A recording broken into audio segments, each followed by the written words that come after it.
Hello, I am in Mexico. Woo woo! And I learned quite a few things. And this week, since I'm on vacation, I wanted to go over some of the things I learned on this beautiful trip.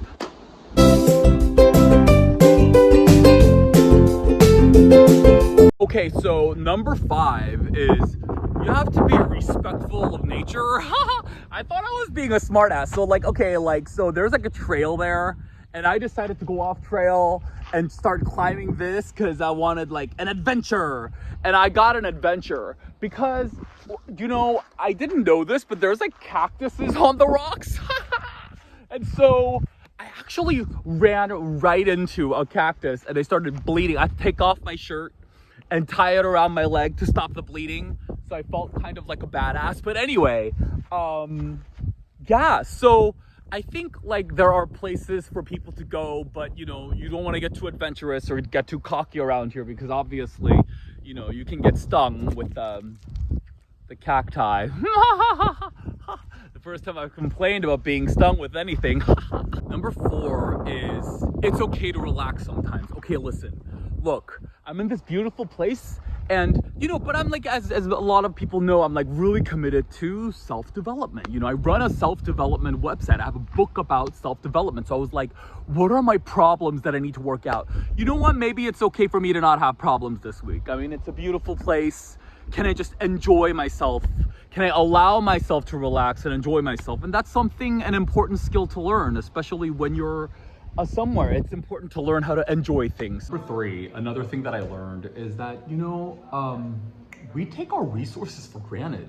Like here, drinking water is at a premium. You have to order it, and you can't waste water. Like you use the toilet. If it's yellow, you let it mellow, right? It's like the resources are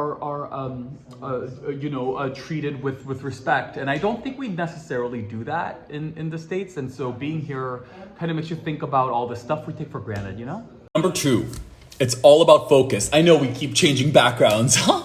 So actually, I experienced this because I was on my phone and I was like, oh my God, I saw on social media, I can't believe Johnny said this. I can't believe Jamie said that. Oh my God, the drama. And then I realized, why am I focusing on the drama of my phone when I have this beautiful view outside? And it made me realize, it really is a matter of choosing where to focus your energy. And you get to choose where you want to focus your energy depending on how you want to feel at that moment. If I want to feel peace and calm, I can look outside and enjoy the waves and the birds singing or crying or whatever they do. And if I focus on my phone, it'll cause me to be stressed out. So I can determine what kind of emotions I want to experience by choosing the activity.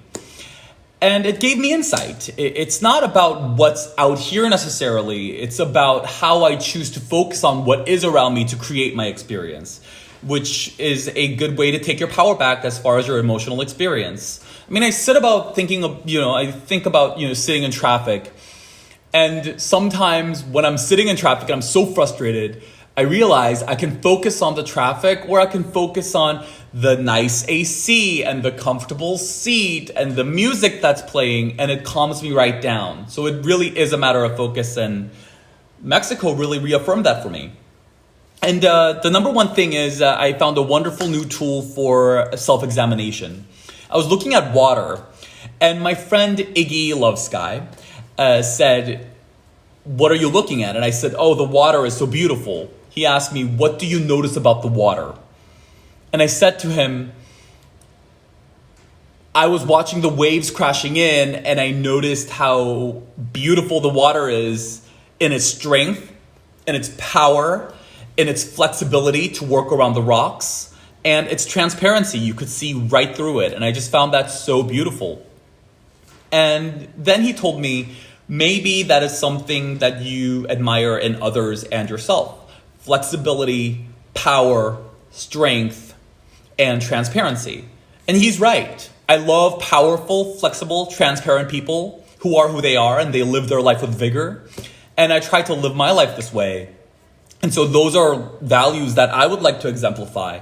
So the next time you are somewhere and you're entranced by something, it might be good to ask, like, what are the qualities of this thing you're entranced by that is drawing you to it?